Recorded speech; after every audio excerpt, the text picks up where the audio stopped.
পদ্ধতি এবং ডাটা দিয়ে রেসিপিটা হয়ে গেল চচ্চড়ি।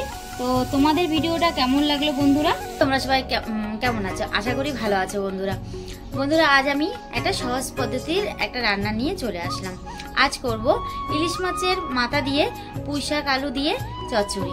চলো বন্ধুরা, ইলিশ মাছের মাথা দিয়ে পুঁইশাক আলু দিয়ে চচ্চড়ি করতে কি কি লাগে বা কিভাবে বানাই আমি তোমাদের দেখাবো। আর সম্পূর্ণ ভিডিওটা দেখার জন্য তোমাদের কাছে অনুরোধ রইল বন্ধুরা, তোমরা সম্পূর্ণ ভিডিওটা দেখো আর আমাকে উৎসাহ করার জন্য একটা লাইক আর বা একটা কমেন্ট করে দিও। চলো, এই দেখো বন্ধুরা, আমি সব সবজিগুলো কেটে নিয়েছি। আর সবজিগুলো তোমাদের কাটা দেখানো হয়নি। আমি নিয়ে নিয়েছি আলু, নিয়ে নিয়েছি কুমড়ো, তার সাথে নিয়েছি বেগুন আর এবং নিয়ে নিয়েছি পুঁইশাক আর নিয়ে নিয়েছি ডাটা। এই ডাটা, পুঁইশাক এবং কুমড়ো, আলু আর বেগুন দিয়ে আমি তোমাদের একটা চচ্চড়ি করে দেখাবো। গ্যাসে কড়াইটা বসিয়ে দিয়েছি এবং গ্যাসটাও ধরিয়ে নিচ্ছি। আমার কড়াইটা গরম হয়ে গেছে আর কড়াইয়ের মধ্যে আমি এখন দিয়ে দিচ্ছি পরিমাণ মতন তেল। আমার তেলটা গরম হয়ে গেছে আর তার সাথে আমি নিয়ে নিয়েছি ইলিশ মাছ। আর ইলিশ মাছের মাথাটা আমি কেটে নুন হলুদ মাখিয়ে নিয়েছি। এবার আমি মাছটাকে ভেজে নেব।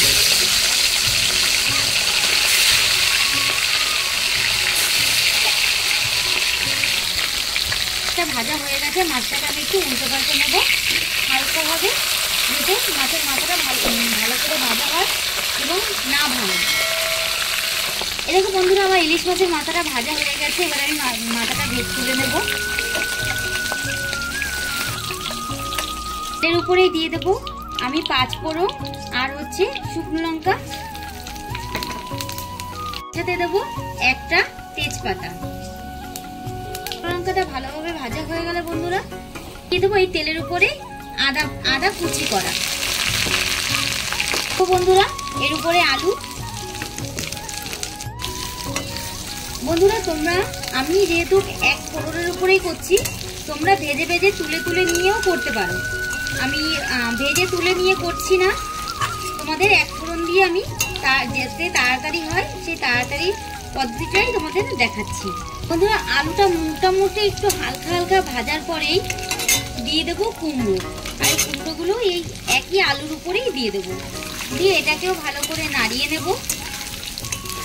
ওই একই পদ্ধতিতেই হালকা করে ভেজে নিয়ে এরপরে দিয়ে দেবো বেগুন। আমি যেহেতু তুলে রাখছি না, আমি এক এক করে আস্তে আস্তে করে দিচ্ছি। পরিমাণ মতন দিয়েছি, তোমরা তোমাদের পরিমাণ মতন দিয়ে দিও। এরপর বন্ধুরা, হলুদ গুঁড়োটাকে ভালো করে কষিয়ে নিয়ে দেবো স্বাদ মতো নুন।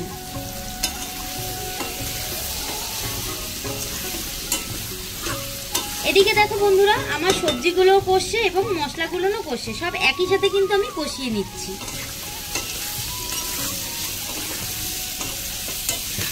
দিয়ে দেবো আমি জিরের গুঁড়োটাও তোমরা স্বাদ মতনই দেবে। আর নিয়ে নিয়েছি ধনের গুঁড়ো, এগুলো আমি গোটা পেস্ট করে রেখে দিয়েছিলাম। সব উপকরণগুলো দিয়ে আমি ভালো করে কষিয়ে নেব। আর দেখো বন্ধুরা, একটা মজার ব্যাপার, আমি মশলাগুলোও দিয়েছি এবং প্লাস হচ্ছে গিয়ে সবজিগুলোর সাথে কষিয়ে নিয়েছি এবং ভাজা ভাজা করেও নিয়েছি। একসাথে সব রকমেরই কাজ কিন্তু হয়ে গেছে। তোমাদের আলাদা করে তুলে রেখে তোমাদের করতে হবে না, ওতে আরও টাইম নষ্ট হয়, প্লাস তোমার তাড়াতাড়িও হবে না। তো আমার সবজিগুলো সব কষানো হয়ে গেছে এবং মশলাটাও আমার কষানো হয়ে গেছে, সবজিটাও ভাজা হয়ে গেছে। এবার আমি দিয়ে দেবো, এগুলো হচ্ছে ডাটা, এগুলো সেই সুরসুরি ডাটা বলে সেই ডাটা। এই ডাটাগুলো আমি এর উপরে দিয়ে দেবো।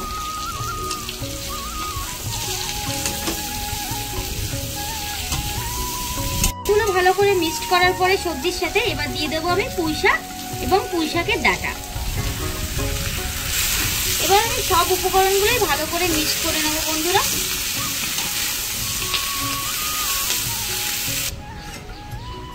বন্ধুরা।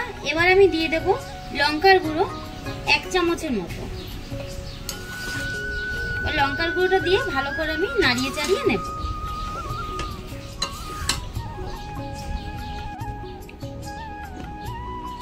বন্ধুরা, আমি ভালো করে মশলার সাথে এবং সবজির সাথে শাক এবং শাকের ডাটা ভালো করে মিক্সড করে নিয়েছি। এবার আমি এর মধ্যে একটুকু জল দিয়ে দিই বন্ধুরা। আমি শাকটাকে একটু নর্মাল একটু দম দিয়ে রাখছি। বন্ধুরা আমি জল ছাড়া আমি দমে দিয়ে রেখেছিলাম, কারণ হচ্ছে গিয়ে সবজিগুলো যখন কষিয়েছিলাম প্লাস শাকটা যখন দিয়েছিলাম এর থেকে গা থেকে একটু জল বেরিয়েছিল। এখন আমি ভালো করে নাড়িয়ে নেব। এই দেখো, যেহেতু জল ছাড়া আমি দমে দিয়ে রেখেছিলাম, এটা কিন্তু অনেকটাই মজে গেছে এবং অনেকটা কম হয়ে গেছে। এবার আমি ভালো করে কষিয়ে নিয়ে আমি এর উপরে জল দিয়ে দেবো।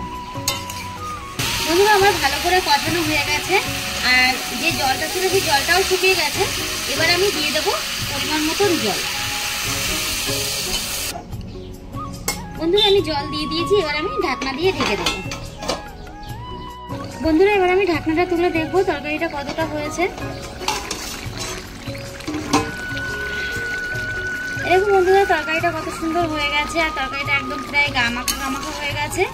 এবার আমি মাছের মাথাগুলো দিয়ে দেবো। বন্ধুরা দেখো, বন্ধুরা মাছের মাথাটা দিয়ে দিয়েছি, আর মাছের মাথাটা দিয়ে আমি এখনই নাড়িয়ে দেবো না, বা আমি মাছের মাথাগুলো এখনো ভেঙে দেবো না, কারণ ইলিশ মাছের মাথা যেহেতু অনেকটা কাটা থাকে, তো আমি গোটা গোটা ভাবেই রান্না করব। পরে নামানোর আগে আমি মাথাটা ভেঙে দেবো।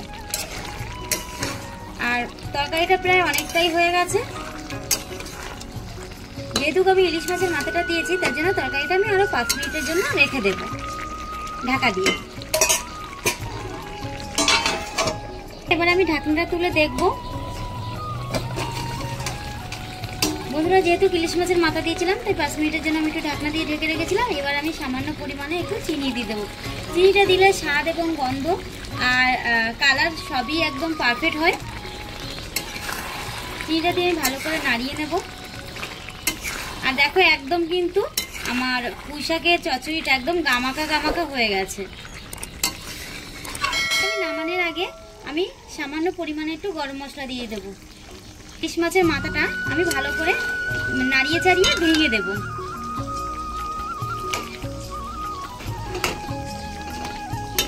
আর বন্ধুরা তোমরা কে এরকম এক ফোড়নে তরকারি করো, তো কমেন্ট করে বলো। আর আমি তোমাদের সহজের জন্য তোমাদের সহজ পদ্ধতিতে দেখিয়ে দিলাম। বন্ধুরা তোমরা বাড়িতে ট্রাই করে দেখো, অবশ্যই তোমাদের ভালো লাগবে।